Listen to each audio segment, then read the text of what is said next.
Okay, guys. Selamat kembali ya. Selamat kembali.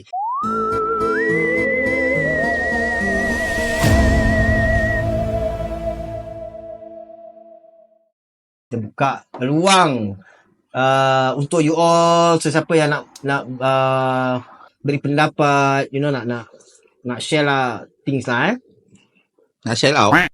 Okay, ramai taklid buta tanpa mempelajari ilmu ataupun kefahaman yang betul. Jadi, masalah dia kat orang-orang kita juga yang support benda-benda macam ini. Betul. Jadi, kebanyakan apabila kita dah belajar, kita dapat tahu mana yang betul, mana yang salah. Cuma kadang-kala diorang tak appreciate kita ni kalau kita step in, jadi macam pesulap merah ke, coklat ke, kuning ke, nanti diorang in trouble. Jadi sebab tu kadang-kala adanya orang-orang macam korang ni, macam aku ni yang kira dah enough is enough lah Yes. Dah nak tipu ni semua kan. Aku pun don't mind turun padang jumpa dengan orang-orang ni secara peribadilah. Kita terjang kau punya live, kau cakap kita kurang ajar, rosakkan majlis. Tak ada adab pula nanti dia cakap kita Tak ada adab. Padahal kau pun dah biadab. Kau kira kau sekarang merosakkan mentaliti ataupun mindset masyarakat. Which is benda yang kira dah terang-terang merosakkan, even boleh merosakkan kita punya future generation. Betul. Yes. Setuju? Jadi tak banyak yang berjihad macam kita untuk mengetengahkan, dibangkan apa yang diorang buat. Walhal pada diorang kita ni musuh. Kita kan dah rosakkan orangnya marketing ibarat gitu. Sebab tu aku cakap kalau bagus sangat, kan lagi baik kau invest, kau keluar duit. Pasal diorang tak nak keluar duit. Lokek duit, tapi nak duit. Yelah. Kalau betul nak bikin duit, bikinlah filem. Bajet tak cukup, bajet tak cukup. Bajet tak cukup. Pelakon nak kena ambil yang terror-terror, yang bagus-bagus. Tak boleh kaku, tak boleh kaku-kaku. Tak boleh kaku. Jadi yang kadang-kala yang dalam kesurupan tu pun mereka menipu diri mereka sendiri. Sebenar-benarnya kalau kau dapat, kalau kita ada tu true and lie detector, dah habis dah dorang. Actually ada lah. Cuma tak ada mobile lah. Tak mobile. Kalau kita ada, kita bawa ke tengah, kau berani je lah. Pasal tu detect kita punya frekuensi apa ni semua untuk kita berbohong apa. Jadi kalau tu benda, kalau dah habis, diorang pun tak akan berani untuk menyahut cabaran true and lie detector tu. Pasal diorang tahu diorang menipu. And menggunakan ayat-ayat suci Al-Quran tu untuk their own benefit. Yes. Itu je dah salah. Yes. Betul. Precisely. Correct. Pasal kau belajar benda tu bukan untuk memanggil hantu. And then bila kita habis, kalau macam gitu majlis tilawah Al-Quran, membaca Al-Quran, kira banyaklah syaitan-syaitan kat situ. Ya, correct. That's the logic of it. Betul. Kita baca habis benda ni ada sini. Habis buat apa kita baca kan? Pernah pula bila orang tengah tilawah Al-Quran tu tiba-tiba kesurupan. Tak ada, tak pernah terjadi. Sebab tu aku berbalik pada salah satu guru aku ni pun ada dalam TikTok ni, yang kita pun dah berguru dengan Ustaz Izzuddin. Seperti mana yang dalam surah Al-Baqarah lah, wala tashtaru bi ayati samanan qalila wa iya ya fattaqun. Jangan kau campur jangan kau jual ayat-ayatku dengan harga yang murah, dan bertakwalah kamu kepadaku, kata Allah. So benda ni engkau menggunakan ayat-ayat suci Al-Quran tu untuk konten kau, untuk tarik viewers jadi lebih dramatik, untuk kepentingan diri sendiri lah.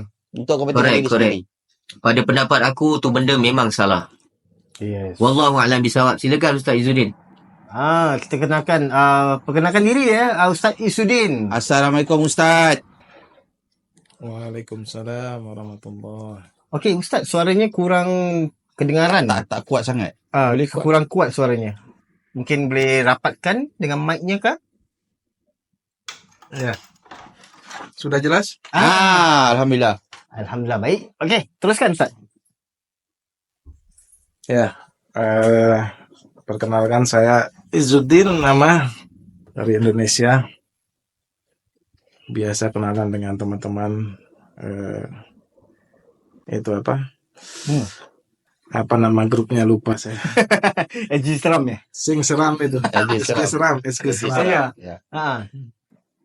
Ya, kebetulan udah lama kenal dengan Mas Ikhwan, Edi Zahra, Bang Edi. Alhamdulillah, saya memang di bidang urusan ini sama seperti perukiah-perukiah yang lain, cuman bedanya kita berdasarkan ilmiah begitu. Tadi saya dengar dari pembicaraannya dan sudah paham, setuju sekali dengan apa yang disampaikan semua.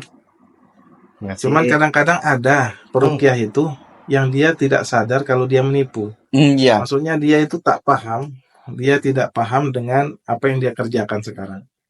Dan dia tidak mau mengambil dasar-dasar ilmiah dari Quran, hadis, pemahaman ulama. Tapi dia hanya simpul-simpulkan sendiri, atau dengarkan dari medsos, atau ambil dari film-film, sehingga dia tak sadar menipu orang. Padahal dia telah menipu, tapi dia tak tahu gitu. Bahkan banyak yang menjadikan masyarakat tuh salah paham kalau jin itu begitu hebat. Ada yang bisa dimasukkan ke botol dan lain-lain. Padahal kalau jin itu dimasukkan di botol, pertama yang menentang dalilnya, tidak ada satupun makhluk yang Allah telah tetapkan bisa lepas dari ketetapan Allah. Dia punya wujud besar sekian, kemudian jadi kecil itu tak bisa tanpa izin Allah. Jadi misalnya abang-abang ini berubah jadi orang lain tanpa izin Allah, nggak akan bisa. Nggak akan bisa. Ada gitu kata-kata Sayyidina Umar. Yang kedua, jin itu butuh makan. Ya. Ketika dia dimasukkan ke dalam botol misalnya, bagaimana dengan makannya sampai ribuan tahun katanya, akhirnya dilepaskan. Oh ya. Dan dia juga bisa mengalami mati juga.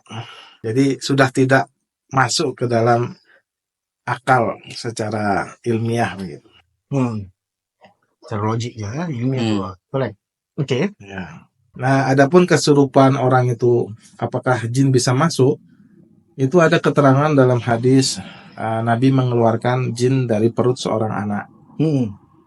Nah, kemudian Nabi katakan, keluarlah wahai musuh Allah, akhirnya keluar dari mulutnya seperti anak anjing, ya berbentuk anak anjing. Waktu itu ditampakkan. Kemudian jin bisa masuk, itu tidak menempati posisi ruh, tempat ruh kita. Jadi dia menguasai saraf. Dia menguasai saraf bagi yang asli, dan itu pun sedikit. Karena ada dasar dari Nabi. Beliau sampaikan, inna syaitana yajri min ibni Adam majrad dam. Sesungguhnya setan berjalan pada anak Adam pada jalan darah. Jadi masuknya itu melalui jalan darah dan menguasai saraf. Ini kesurupan ya, Ustaz? Ya, yang asli. Yang asli ya, bukan kerasukan ya? Apa Ustaz, apa perbedaannya kerasukan sama kesurupan? Apa perbedaannya itu? Kalau bahasa kami itu sama, tapi kalau mungkin bahasa Malaysia mungkin berbeda ya. Kalau kami bahasa sama, cuman kita biasa membedakannya asli dan palsu. Oke. Satu itu tapi sama. Betul dan tidak lah. Nah, itu jadi perdebatan oleh para ulama dan dasarnya sama-sama kuat, tapi memang yang asli sedikit dan kebanyakan itu mengikuti bisikan hati. Jadi yang pendapat ulama yang mengatakan tidak ada kesurupan itu mengatakan memang dia mainnya di bisikan. Jadi orang-orang yang kesurupan palsu itu mengikuti bisikan-bisikan dan dia mewujudkan dalam gerakan-gerakannya gitu. Padahal tidak asli.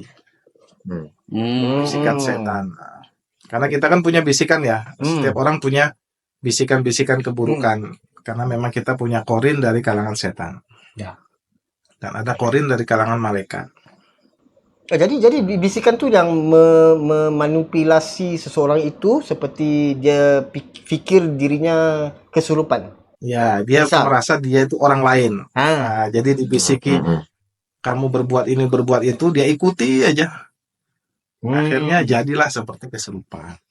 Padahal kalau jin korin yang ada pada diri kita ini, ketika kita bacakan ayat pun tidak akan hilang karena akan selalu berdampingan sama kita. Maka itu bukan yang menguasai saraf itu, yang masuk menguasai saraf. Berbeda. Faham? Ustaz, kalau kesurupan yang asli tu gimana tu kalau cara dia kesurupan tu? Kalau cara yang asli Jadi, itulah. kalau secara dohir kita lihat itu sama, memang sama, Dohirnya sama. persis. Tapi untuk membedakannya, ketika kita nanti bacakan ayat-ayat penjagaan yang ada janji Nabi, ketika kita baca ayat kursi maka jin tidak akan mendekat, dibacakan maka dia akan menghilang, maka dia akan keluar. Sebagaimana Nabi juga kadang pernah mengeluarkan jin itu. Sedangkan yang palsu dibacakan apa saja nggak mempan, tidak berkesan. Kita mau pakai apa tidak berkesan. Paham. Di situ kita beda. Karena tadi bisa dengan tes-tes yang tadi disampaikan Abang tadi, yang kita tes tebak ini apa segala macam itu. Biasanya kita tekan mentalnya karena dia sadar itu. Kita akan tekan mentalnya. Ya. Kita takut-takuti supaya dia mau tinggalkan perbuatan itu. Yalah. Kalau perempuan biasanya paling takut ditelanjangi. Dia kalau sampuk kita telanjangkan, nanti sekejap lagi mesti dia baik. Dia, Kan aku dah cakap kalau sampuk aku coba betul cili soy. Kalau dia betul betul sampuk, aku empuk dia dengan betul cili soy. Macam gitulah. Betul juga. Yalah. Betul. Psikologi dia mentalnya ya, betul. Saya setuju. di sini macam-macam. Kita ambilkan lebah. Lebah ya. Di sini ada pengobatan lebah. Pengobatan lebah itu kalau kita disengat ada titik-titik untuk pengobatan. Biasa di Jawa ini, di Temboro ini. Nah itu biasa kita gunakan juga untuk orang-orang yang pura-pura itu. Oke. Kita ambil lebah, kita sentuh titik-titik sehatnya, tapi kan sakit dia tak paham. Akhirnya dia menyerah. Ampun sudah sembuh. Kalau kami dalam ruqyah tidak membolehkan dengan cara apapun membuat orang sadar menjadi kesurupan. Karena itu ada efek samping. Jadi dia merasa kesurupan, merasa ada jinnya nantinya, dan jalan untuk masuk lagi itu terbuka. Akhirnya jadi sering kesurupan. Dan orang yang pernah dikuasai sarafnya itu nanti ada kurang di sarafnya nanti. Ada Untuk 2 kali masuk, 3 kali masuk, otak berkurang. Ruqyah masal tuh ruqyah dalam masjid, biasa dibacakan ayat kemudian banyak yang kesurupan. Itu ada yang stres selepas ruqyah. Ada yang kena mental stress ya. Dia sarafnya kena, jadi otaknya kena. Maka membuat orang tadinya sadar menjadi kesurupan itu tidak dibenarkan. Sengaja membuat orang menjadi kesurupan tu memang tak boleh dan tak dibenarkan. Tidak dibenarkan. Saya mau bertanya satu soalan ya. Okey, kami Paranormal Consultant ni, kami tidak dalam bidang paranormal dalam bidang paranormal ni kita tidak ketengahkan unsur-unsur spiritual atau unsur-unsur keagamaan terlalu banyak lah. Tapi kami tetap beriman dan juga kami ada masih adalah beragama Islam. Cuma ketengahan kami tu tidak berunsurkan agama, tapi berunsurkan akidah, aliran logik. Logika. Aliran logik ilmiah. Kerana bidang kami untuk memastikan adakah sesuatu perkara yang berkaitan dengan makhluk halus ni, adakah ini benar atau tidak. Jadi kami debunk lah. Kami dalam aliran yang debunking. Jadi adakah salah tak kalau aliran kami ke arah begitu? Tidak salah. Sebenarnya semua itu bisa dilogikakan yang penting kita paham dasar agamanya. Seperti saya sampaikan tadi, contohnya jin itu apakah makhluk halus atau makhluk kasar? Maka di dalam agama pun ada logiknya yang menjawab gitu. Karena agama dasar tidak lepas dari logik. Nah, itu saya Karena kalau dasar tak ada logik itu tidak bisa diterima nanti oleh umat. Ya. Sebenarnya kita ambil di bab logikanya tak masalah. Contoh misalnya, apakah alam kita dengan alam jin itu berbeda? Kita bisa timbang dengan logiknya dengan apa yang Nabi sampaikan. kita ada perintah dari Nabi setiap sore untuk masuk rumah karena waktu itu setan akan berkeliaran. Maka untuk logiknya, kenapa Nabi perintahkan kita masuk sedangkan kalau kita tak bisa bertabrakan dengan mereka?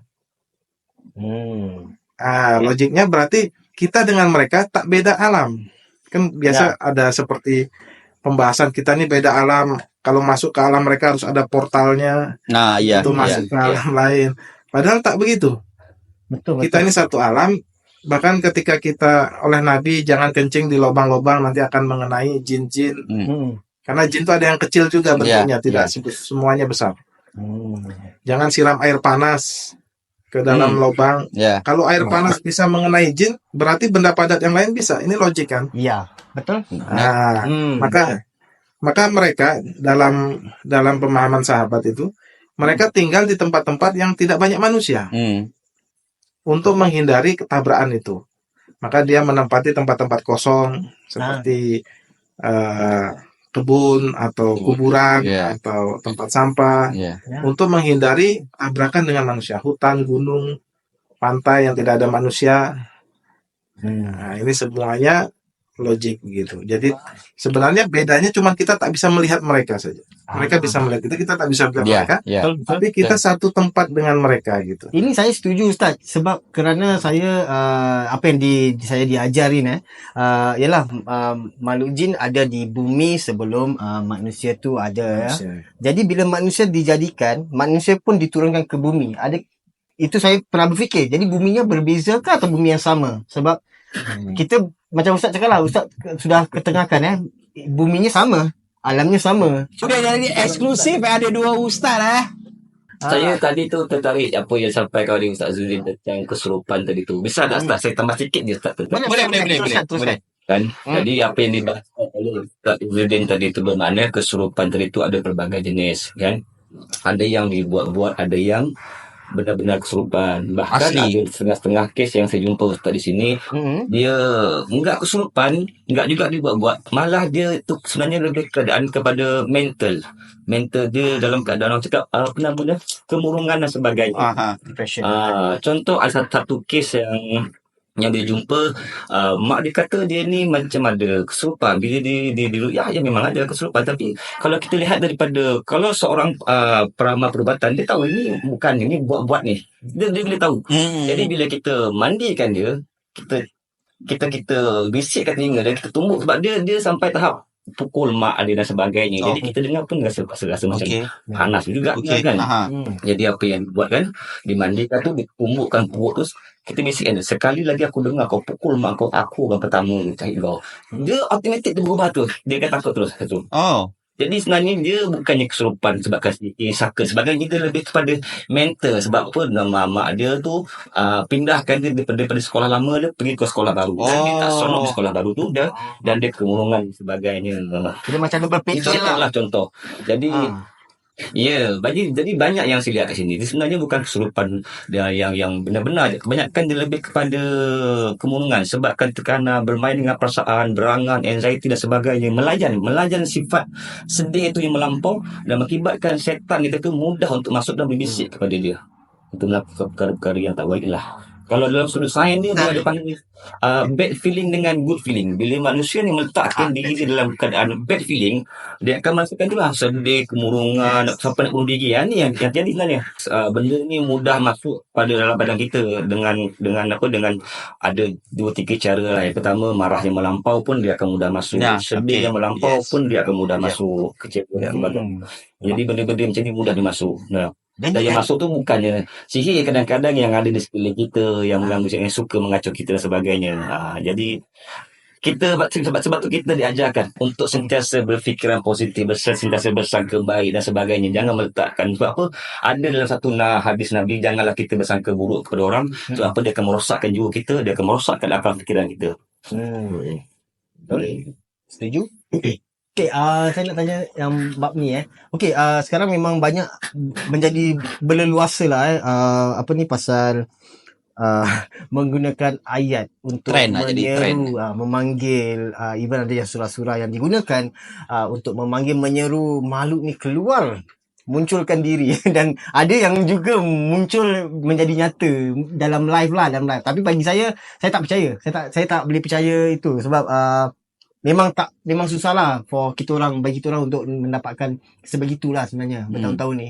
Mungkin Dan Ustaz boleh dan kita terang, pun tak ada menyeru, kita Yes. pun tak menggunakan ayat-ayat lah dalam aktiviti kita kecuali pelindung diri. melindung diri. Kalau kita rasa Diri alamak kurang yes. baik, kita tak nak, Ya. kita akan bacalah dengan amalan ayat Al-Quran.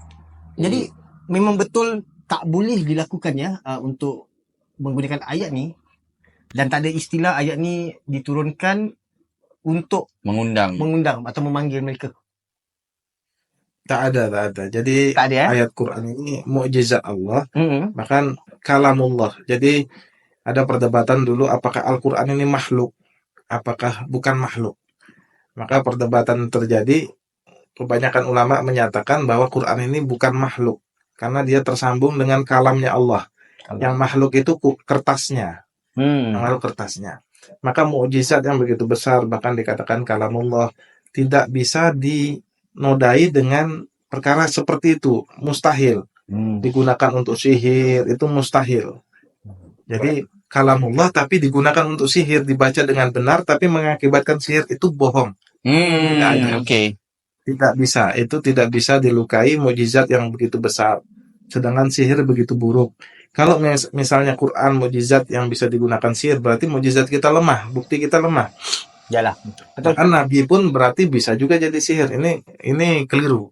Betul. Contradiction, correct. Nah, yang ada itu mereka mensyaratkan jin-jin ataupun yang ingin menyesatkan manusia itu, kamu rubah Quran itu, rusak Quran itu, hilangkan hurufnya, hilangkan hurufnya, kemudian kadang-kadang diinjak, kadang-kadang dikencingi, kadang-kadang diletakkan di tempat yang tidak terhormat supaya dibantu. Itu baru bisa menjadi sihir. Tapi kalau Quran dibaca dengan benar dengan jumlah tertentu kemudian mendatangkan jin, itu keliru.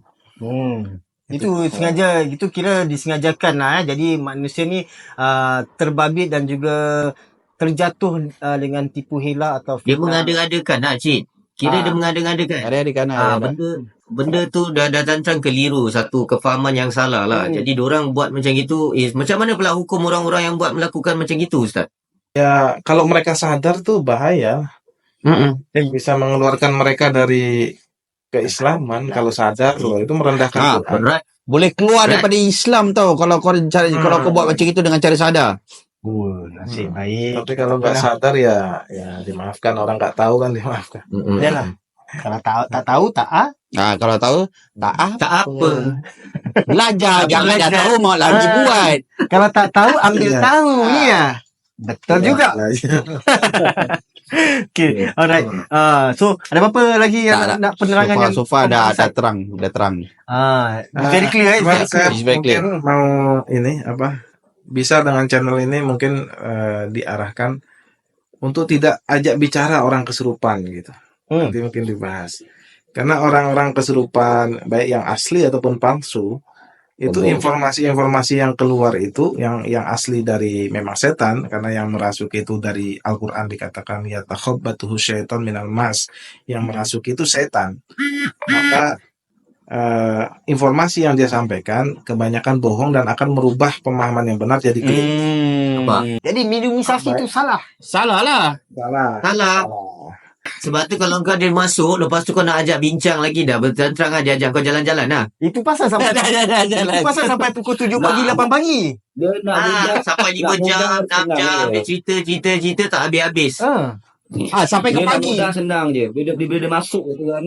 Bila dia masuk tu kan, tanya besok pagi nombor naik apa. Dia bagi nombor tu kau beli. Gagal. Kena menipu dah tu. Betul juga, Mas kau buat. Kalau kena Mas kau infak aku, Mas. Semua sekarang yang jadi herannya, kita tahu hukum kalau kita menggunakan surah-surah ni untuk memanggil benda-benda macam gini, itu salah dan tak wujud. Tapi orang masih menggunakan surah-surah ni untuk ibarat mewujudkan benda-benda macam ini. Pertama itu benefit orang ya, maksudnya dia mau ambil keuntungan. Ada juga yang setan mengambil kesempatan, jadi mau buat paham, mau buat kasih paham umat. Kalau ayat Quran ini bisa buat manggil jin, dan kadang jin itu datang untuk menipu umat begitu. Cik, kau example macam gini, aku kasih hukum akal lah. Engkau percaya sangat yang kau baca ni benda akan datang. Dia pula tengok engkau memang dia nak memperbetulkan kau punya kefahaman yang salah tu, dia adakan benda tu. Kira satu penipuan. Yalah. Betul lah.